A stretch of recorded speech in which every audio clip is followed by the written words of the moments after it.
4, 3, 2,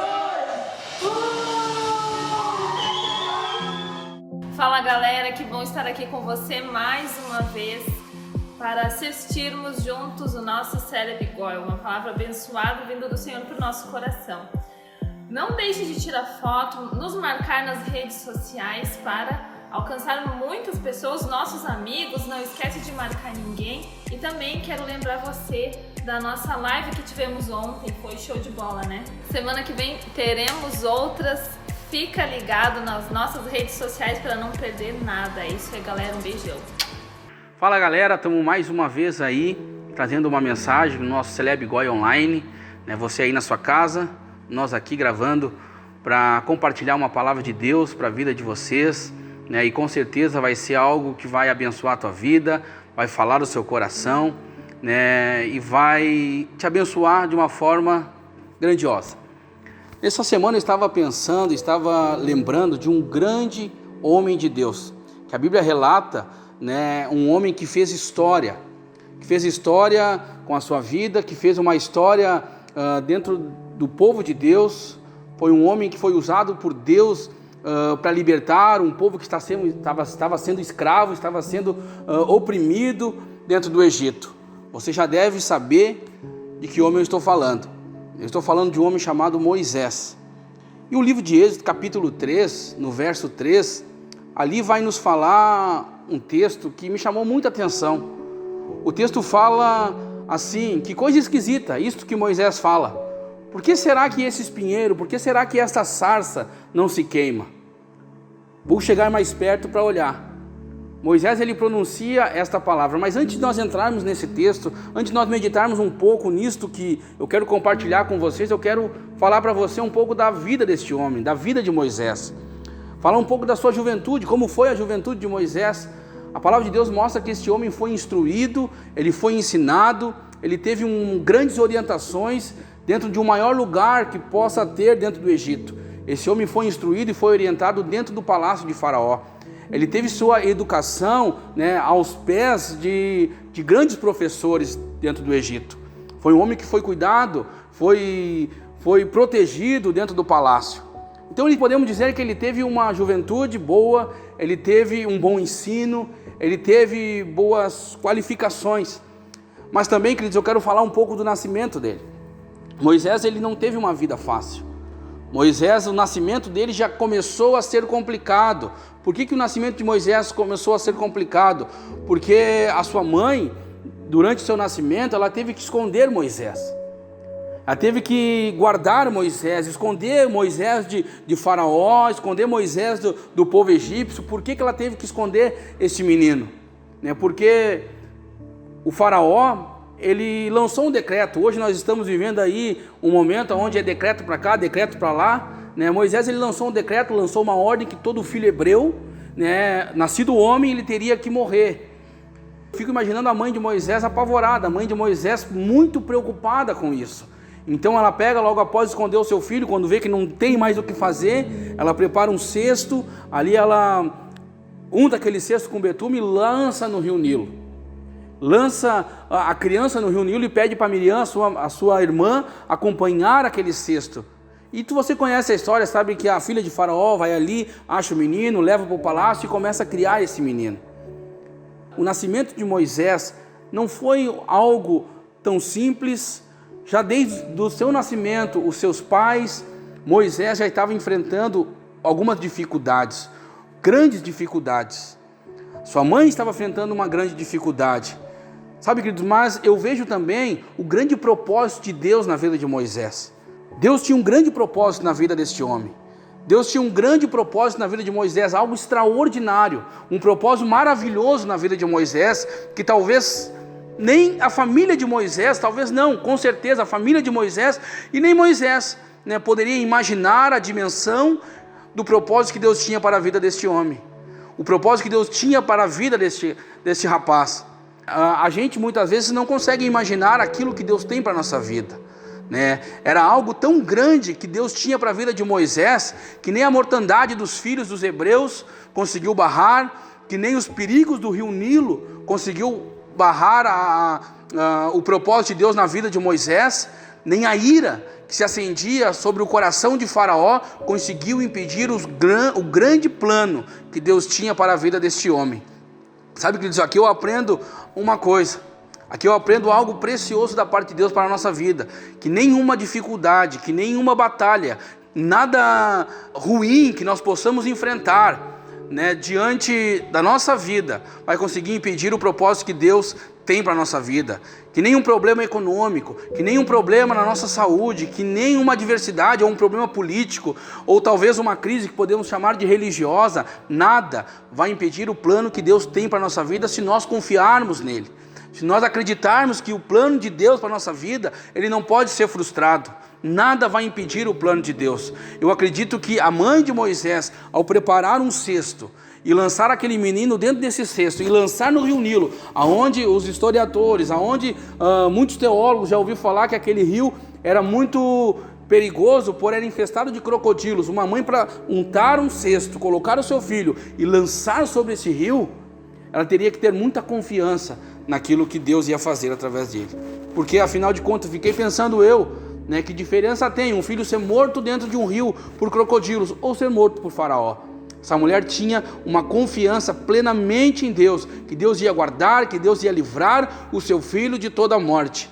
E livrou e guardou. O plano de Deus na vida de Moisés, ele não pode ser frustrado, mediante as dificuldades que Moisés enfrentou, desde o seu nascimento, mediante as adversidades que eles enfrentaram. O plano de Deus se concretizou sobre a vida dele. Não interessa, queridos, os ventos contrários que possam vir sobre a nossa vida. Talvez nesse momento que nós estamos passando, ou o momento que você esteja passando, tudo dando errado, talvez na sua mente, no seu coração, as palavras que saem da tua boca, talvez durante alguns dias que estamos aí vivendo este problema social, esse problema mundial, podemos dizer assim, talvez você tenha pensado, mas só dá problema, mas só dá tudo errado na minha vida, nada dá certo. Por que isso? Por que isso comigo? Por que aquilo comigo? Será que as coisas não vão se ajeitar? Será que Deus esqueceu de mim? Será que as coisas não vão se arrumar, queridos? Eu digo para você nesta hora, eu digo para você dentro desta mensagem, neste momento que estou entrando dentro da sua casa através desse vídeo. Se você confiar em Deus, se você confiar na palavra de Deus, se você acreditar nas promessas que Deus tem para a tua vida, nenhum dos planos de Deus vão ser frustrados sobre a sua vida. Assim como na vida de Moisés, todos os planos de Deus se concretizaram sobre a sua vida. Eu acredito, queridos, e digo a ti que os planos de Deus sobre a sua vida são extraordinários, são excelentes e vão se concretizar sobre a tua vida. Mas você tem que confiar plenamente na mão poderosa de Deus.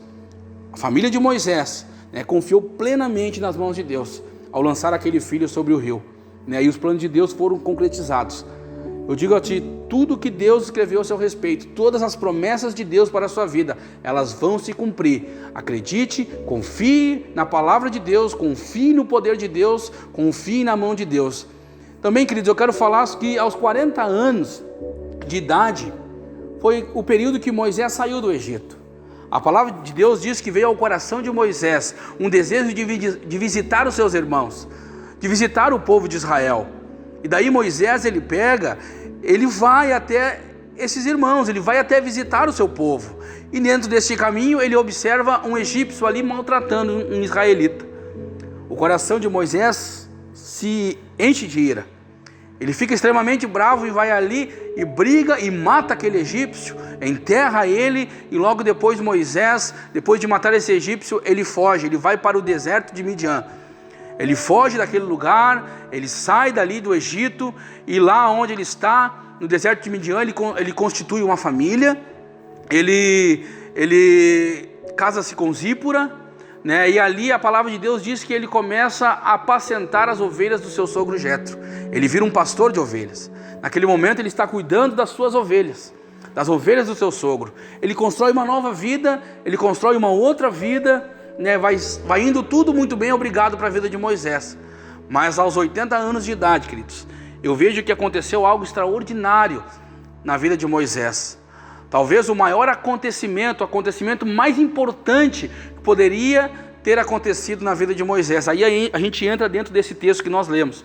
Moisés estava passando, aonde ele observa o que? Uma sarça, um arbusto, uma vegetação do deserto, naquele momento pegando fogo.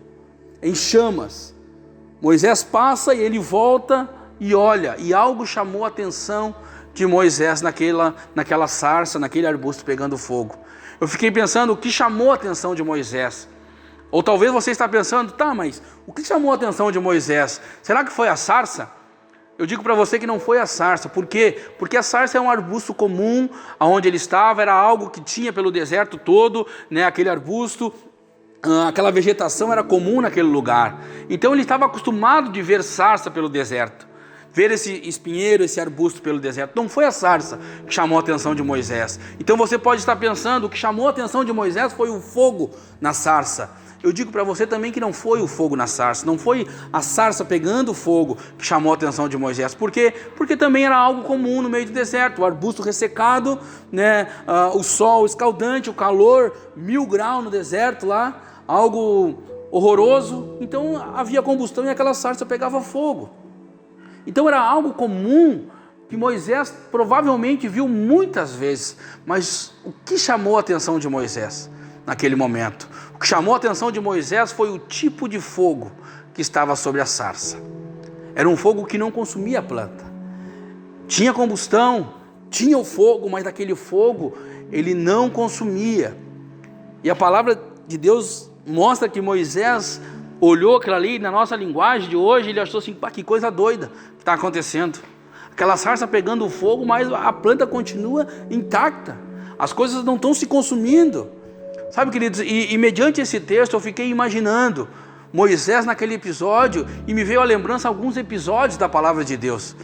Alguns episódios que a gente já leu diversas vezes dentro da palavra, que relata sobre fogo, que fala sobre fogo, que fala sobre tipos de fogo. Um desses relatos, queridos, que eu quero falar com você nesta hora, foi na vida de um homem de Deus chamado Elias. Que com certeza nós poderíamos mudar hoje o nome de Elias para o profeta do fogo, ou para o homem de fogo, porque ele fez diversas coisas a respeito de fogo. Uma deles está lá em 1 Reis, capítulo 18, 38, quando Elias, ele desafia os profetas de Baal a fazer um altar, e ali você conhece a história. Se você não conhece, vai ficar conhecendo um pouco dela agora. Ele desafia esses profetas a fazer um lugar, um holocausto, um altar, e ali despejar muita água, e fala para os profetas de Baal orar para o seu Deus, para que do céu o seu Deus mande fogo e consuma todo o altar. E assim eles fizeram, e nada aconteceu. Então Elias vai lá, prepara o altar, vai lá, coloca muita água no altar, e ele ora a Deus, e Deus manda fogo do céu. A palavra de Deus diz que consumiu todo o holocausto. É um tipo de fogo, queridos, que consumiu, pegou fogo, acabou tudo. Outro episódio de Elias, como eu disse, o profeta do fogo, ele foge para o Monte Carmelo, e lá em cima do monte, o rei Acabe manda soldados buscarem ele. E eles pedem para Elias descer de lá, e Elias não desce. Elias fala para ele, se eu sou verdadeiramente homem de Deus, que caia fogo do céu e consuma vocês. Foi isso que aconteceu, o fogo desceu do céu e fez churrasquinho desses soldados, acabou com eles. Outro episódio, queridos, que nós podemos também ver é que o povo no deserto, quando Deus orientou para esse povo caminhar pelo deserto, a palavra de Deus diz que durante o dia havia uma nuvem que guardava, que gerava sombra para eles, mas à noite eram colunas de fogo que se levantavam para clarear a estrada, para clarear o ambiente onde eles estavam andando, e também para manter aquecido. A palavra de Deus também vai nos falar sobre duas cidades, Sodoma e Gomorra, por causa da sua irreverência, por causa do pecado que era abundante no meio desse povo. A palavra de Deus diz que Deus manda fogo do céu, fogo e enxofre sobre aquela cidade, e aquela cidade acaba sendo totalmente destruída pelo fogo. É um fogo que consome, é um fogo que destrói, é um fogo, o fogo que nós conhecemos.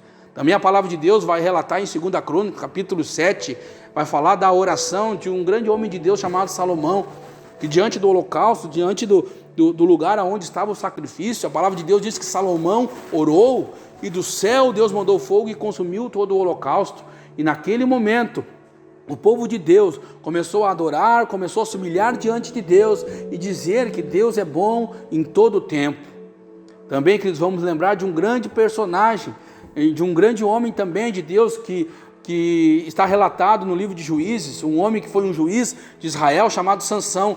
A palavra de Deus diz que ele pega 300 raposas, amarra pelo rabo e ali bota fogo, e aquelas raposas saem pelo arraial dos filisteus e destrói toda a seara com fogo dos filisteus. Este é um tipo de fogo, queridos, que talvez nós estamos acostumados de ver.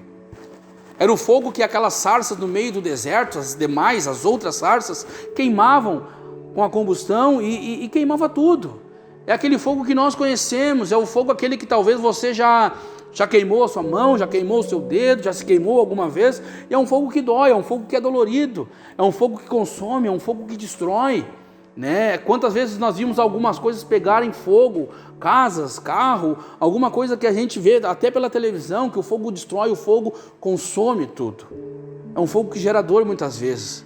E queridos, eu quero comparar esse tipo de fogo, esse primeiro fogo que eu estou falando com você, com o fogo, queridos, com o fogo das batalhas que enfrentamos, com o fogo das dificuldades que nós enfrentamos, com o fogo das lutas que muitas vezes nós nos deparamos no nosso dia a dia, com as pressões que nós sofremos durante os nossos dias, com as provas, queridos, que nós enfrentamos. Esse tipo de fogo, aquele fogo que muitas vezes eu e você, no momento da adversidade, no momento da dificuldade, nós falamos assim, tá fogo de aguentar isso, tá brabo de aguentar isso.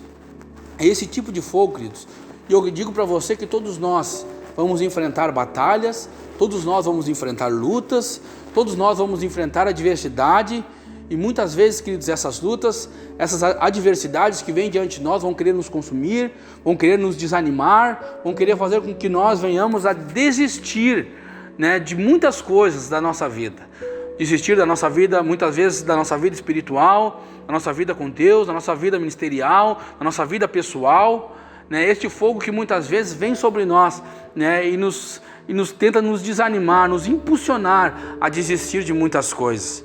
Eu vejo aqui, queridos, nesse texto que nós lemos, e agora eu entro no ponto auge dessa mensagem, aquilo que Deus falou ao meu coração, né, que por detrás da sarça, detrás desse episódio que Moisés vivenciou, há um grande ensinamento, há um grande esclarecimento, há uma mensagem grande da parte de Deus para a vida de Moisés e para nós nos dias de hoje.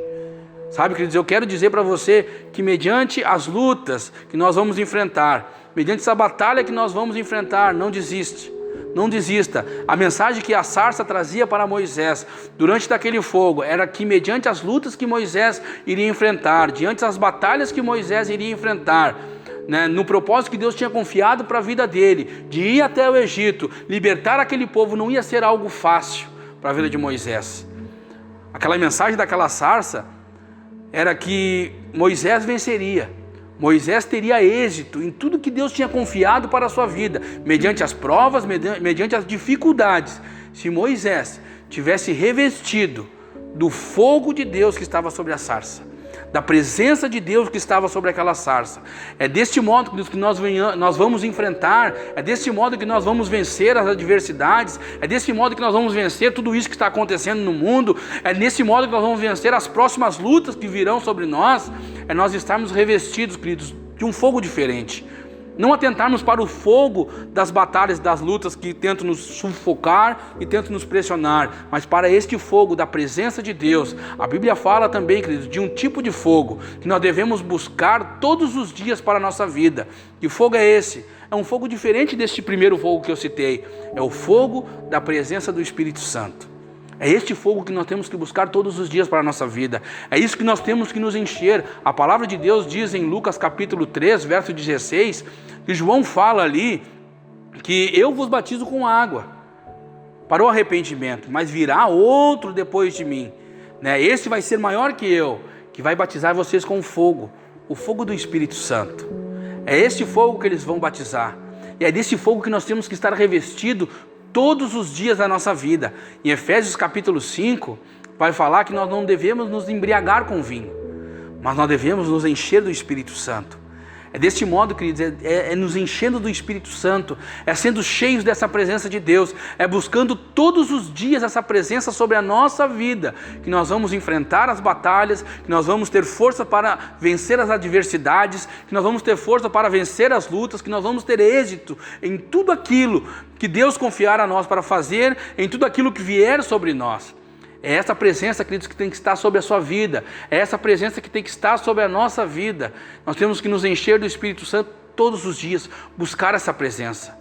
É somente com a presença do Espírito Santo, queridos, eu vejo dentro desse texto a mensagem de Deus para a vida de Moisés, que ele venceria todas as adversidades e todas as batalhas que iam se levantar sobre ele, né, nessa missão, neste propósito que Deus tinha para a sua vida. Moisés chega um momento que ele chega diante do Mar Vermelho, diante de uma grande dificuldade, aonde ele olha para trás, os egípcios, o faraó, vinham atrás dele. Do outro lado era montanha, era deserto, era areia, e na frente dele um grande mar. Algo que talvez ele falou assim, algo talvez ele possa ter passado pela mente dele: me lasquei, não tenho o que fazer, o povo estava apavorado, tu traz nós lá do Egito para morrer aqui na beira desse mar, diante desse mar, não tem escape para nós. Talvez vai chegar, queridos, situações até ti, batalhas até você, durante a sua vida, que muitas vezes você vai pensar assim: não tenho mais o que fazer, não tem mais não tem mais opção para mim. Mas Moisés, cheio do Espírito Santo, cheio da presença de Deus sobre a sua vida, escuta a voz de Deus dele falando: estende o teu cajado sobre este mar, queridos, e o impossível aconteceu, o milagre aconteceu, o Deus do impossível agiu, que abriu aquele mar, e o povo de Israel passa dentro do mar e teve a vitória, queridos. Os egípcios foram mortos no momento de uma grande adversidade. Por quê? Porque um homem estava cheio da presença de Deus, um homem ouviu a voz de Deus, um homem estava cheio do Espírito de Deus sobre a sua vida, e teve êxito no propósito que Deus tinha para a sua vida. Queridos, que nós venhamos a nos encher do Espírito Santo. Busque a presença do Espírito Santo sobre a tua vida como você nunca buscou antes, nesses dias difíceis. Também a palavra de Deus vai nos mostrar uma orientação que o próprio Jesus traz aos seus discípulos. Ele diz para os seus discípulos o seguinte, antes de começar a fazer uma grande obra, ele diz: permaneçam em Jerusalém, até que do alto vocês sejam revestidos de poder. E esses homens obedeceram, entraram dentro do cenáculo, ficaram ali orando, buscando, intercedendo, ficaram ali buscando da presença de Deus sobre a sua vida. E a palavra de Deus diz que chega um momento que aquele lugar é tomado como um vento impetuoso, e aqueles homens começaram a falar como línguas de fogo, começaram a falar em novas línguas. Naquele momento, naquele exato momento, aqueles homens foram cheios do Espírito Santo, foram revestidos de poder, foram cheios da presença de Deus.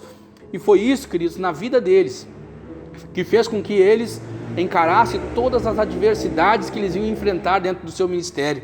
Tudo aquilo que iria vir sobre eles, foi essa presença que garantiu o êxito, foi essa presença que garantiu a vitória sobre tudo aquilo que os seus discípulos enfrentaram. Por isso eu digo para você, queridos, nessa hora, neste momento, busque a presença do Espírito Santo sobre a sua vida. Busque essa presença grandiosa de Deus sobre a sua vida. Por quê? Porque é essa presença, queridos, que vai nos convencer do pecado, é essa presença que vai nos guiar a toda a verdade, é essa presença que nos ensina, é essa presença que nos capacita, é essa presença que nos enche de autoridade, é essa presença que nos enche de poder, é essa presença que nos sustenta todos os dias para enfrentar as batalhas e as adversidades que vão se levantar diante de nós. Que você seja cheio do Espírito Santo, então. Que você busque essa presença, mormente nesses momentos que estamos vivendo, mormente nesses momentos difíceis que nós estamos atravessando. O que vai gerar força na tua vida, o que vai te dar a certeza do plano de Deus sobre a tua vida, o que vai dar ânimo para você prosseguir, é a presença do Espírito Santo sobre você. Busca essa presença. Eu quero que você seja cheio do Espírito Santo, eu quero que você seja cheio da graça de Deus, que todos nós, queridos, sejamos cheios dessa presença, porque é essa presença que vai fazer com que nós venhamos a fazer a diferença no mundo que estamos vivendo. É essa presença que vai fazer com que eu e você faça a diferença no meio do caos que o mundo todo está. É essa presença que nós temos que buscar, queridos. É essa presença que eu desejo que você seja cheio, que nós venhamos avançar, que nós avançamos, né, para fazer a diferença aí neste mundo. É que nós avançamos para aquilo que Deus tem para a nossa vida, cheios da presença de Deus, cheios do Espírito Santo. Eu quero orar por você nesta hora, que o Senhor te guarde, que o Senhor te abençoe, que o Senhor te proteja, mas também que o Senhor te encha com a sua presença. Senhor Deus e Pai, eu oro, Senhor, por cada pessoa, Senhor, por cada jovem, por cada pessoa, Senhor, por cada família, Senhor, que está nos assistindo nesse momento, Senhor. A minha oração, Senhor, é que o Senhor os guarde, a minha oração é que o Senhor os proteja, a minha oração é que a Tua graça, Senhor, e a Tua mão esteja estendida sobre eles, Senhor, abençoando e guardando, Senhor, de todo o mal, Senhor. Mas também, Senhor, eu desejo, meu Deus, que eles venham ser cheios do Teu Espírito Santo, meu Deus. Que cada um, Senhor, que cada jovem desta igreja, Senhor, que cada irmão, Senhor, que cada pai, Senhor, que cada mulher, Senhor, seja cheia da Tua presença, busque essa presença, Senhor, e essa presença, Senhor, faça com que nós venhamos a ser inabaláveis, faça com que a nossa fé cresça, que a nossa fé seja cada dia mais, Senhor, grande, Senhor, grandemente, Senhor, sobre a nossa vida, Senhor, que nós venhamos a ser fortes, meu Deus, mediante as adversidades que se levantam diante de nós, e que a Tua presença sobre a nossa vida, Senhor, gere em nós, Senhor, ânimo, vontade, Senhor, e poder para nós enfrentar todas as adversidades, Senhor. Que a Tua igreja, que o Teu povo, Senhor, busque essa presença maravilhosa do Teu Espírito Santo. Que nós venhamos a ser cheios, transbordando, Senhor, do Teu Espírito. É isso que eu desejo, é isso que eu quero, e também é isso, Senhor, que esteja sobre a vida dos meus irmãos, Senhor, a vida, Senhor, do Teu povo, Senhor. Em nome de Jesus, amém e amém e amém. Valeu, galera, um beijo no coração de vocês, até a próxima.